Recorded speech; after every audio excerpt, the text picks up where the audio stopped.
Sim, porque existem áreas pouco exploradas que poderiam estar tendo uma produtividade muito maior, áreas abandonadas, né? Colocando, né, a pecuária de uma forma produtiva e sustentável, que hoje não está, né, no âmbito do Brasil. Então, a supressão dessas áreas, né, para ocupação pelo agronegócio da forma como está sendo proposta, ela vai comprometer, sim, a agricultura no Brasil. É um tiro que nós consideramos que vai sair pela culatra. Então, o que nós precisamos de fato no nosso país é de um apoio aos agricultores. Apoio de que forma? O pagamento por serviços ambientais, ou seja, as áreas conservadas e preservadas, a sociedade como um todo tem que pagar por isso.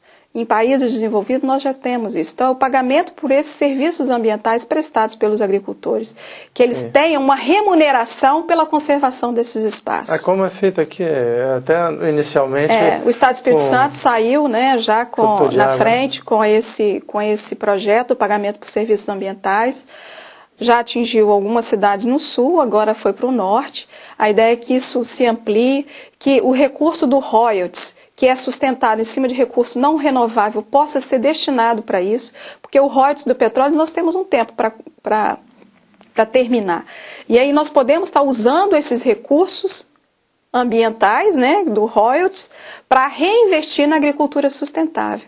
A nossa ideia é isso, é o redirecionamento de recursos, a valorização do homem do campo, a criação de estrutura, como foi feito, por exemplo, no estado de Nova York. O estado de Nova York hoje é todo abastecido com águas que vêm das cidades mais altas. Foi feito um investimento pesado nessas propriedades para que você evite a limpeza, né? Quando essa água chega na cidade, ela já está toda comprometida. Então, a companhia de abastecimento investe um alto recurso para fazer a limpeza, a purificação, para que nossas casas sejam abastecidas. Na medida que eu invisto nessas propriedades, nas áreas de nascente, nas APPs, eu vou evitar todo esse investimento que é feito para a purificação da água e abastecimento das cidades. Então, nós temos exemplos concretos de que é possível fazer de forma racional, preservando o agricultor, a sua permanência, né, no campo, que esse é o nosso interesse, mas preservando também o meio ambiente para as gerações que virão. Nós temos um país de uma dimensão territorial continental, que tem vários biomas, como o bioma da Amazônia e o bioma da Mata Atlântica, né, que tem legislação diferente, quer dizer, o Código Florestal mesmo já é diferenciado. Para a Amazônia, ele pede 80% de reserva legal. E para a região sudeste, 20% de reserva legal. Esse código ele deveria ser não deveria ser mais adaptado às condições de cada bioma, às condições socioeconômicas e ao desenvolvimento dessas regiões? O Código Florestal ele é de 1965, foi construído em cima de uma ideologia que ainda via e preservava o meio ambiente do ponto de vista na perspectiva econômica e não ambiental.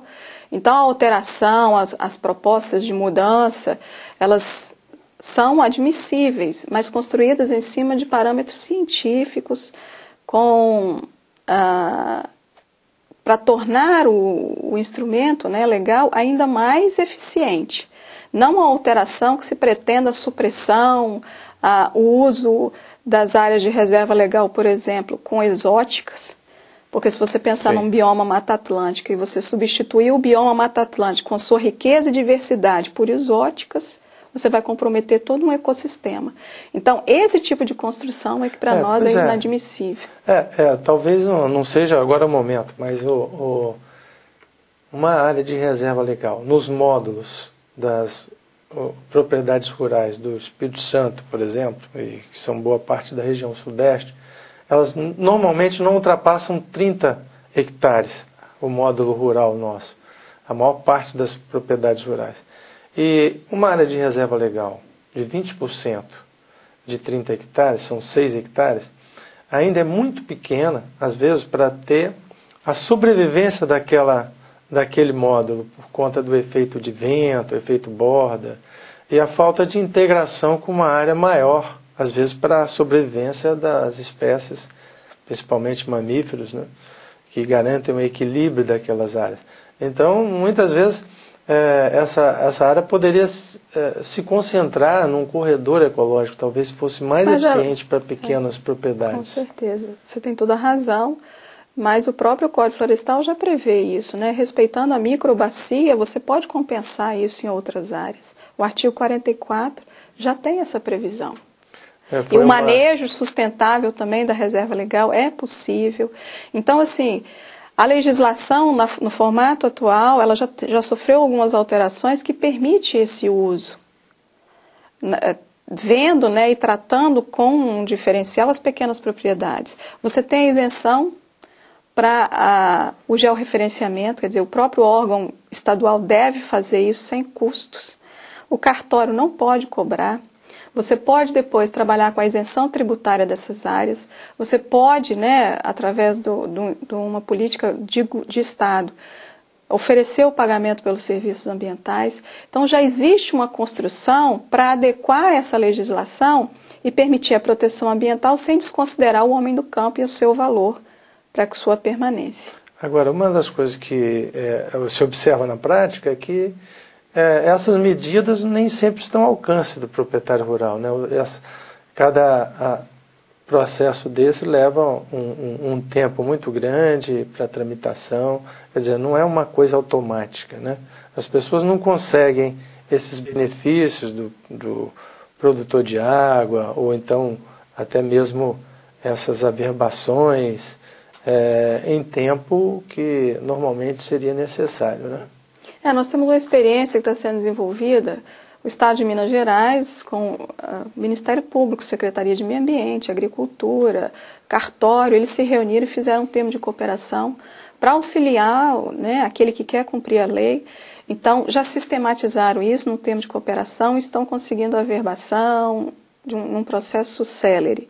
Esse modelo nós buscamos e está sendo implementado hoje em Muniz Freire, com o resultado, né, a prefeitura, secretarias de agricultura, todo mundo se mobilizando, o IDAF, para que o proprietário rural possa alcançar o cumprimento da legislação sem nenhum sofrimento. Então, lá, por exemplo, né, através desse termo de cooperação, o município contratou um serviço, essa equipe vai ao campo, faz o georreferenciamento, esse processo é formado, vai para o conselho, é avaliado, está tudo ok, então passa para o IDAF vai dar o seu ok, e a partir daí vai para o cartório e ele é averbado. Sem nenhum custo para o proprietário rural. Em menos de 6 meses? Em menos de 6 meses. Então nós temos alternativa, e eu acho interessante colocar aqui, porque o Ministério Público ele é visto só como um órgão de repressão. E, na verdade, o Ministério Público que nós propomos hoje é um Ministério Público resolutivo. Ele só propõe medidas judiciais em último caso. Então, nós tentamos o diálogo, nós tentamos mediar esse conflito e trazer esses órgãos para uma mesa de debate de forma a buscar o melhor resultado para a sociedade e para o meio ambiente. Isso foi feito em relação... e tem sido feito em relação a grandes empreendimentos aqui do Estado. Vocês sabem a situação da Vale do Rio Doce, a Samarco, agora com a Arcelor.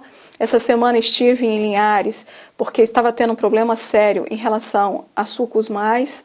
Então o Ministério Público ele entra, junto com a sociedade, com o poder público local, para tentar viabilizar a solução de forma a mediar esse conflito e trazer resultado positivo. Nós só usamos as medidas judiciais em último caso. E é interessante também colocar, por exemplo, essa semana em conversa com a promotora de Itapemirim, o Ministério Público está usando as medidas, né, criminais, quando é possível a aplicação de multa, a reversão desses valores, para usar a favor dos agricultores para o plantio.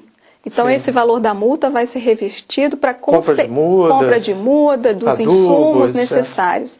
Nós temos o projeto Conhecer para Preservar também, Domingos Martins, que tem a mesma vertente.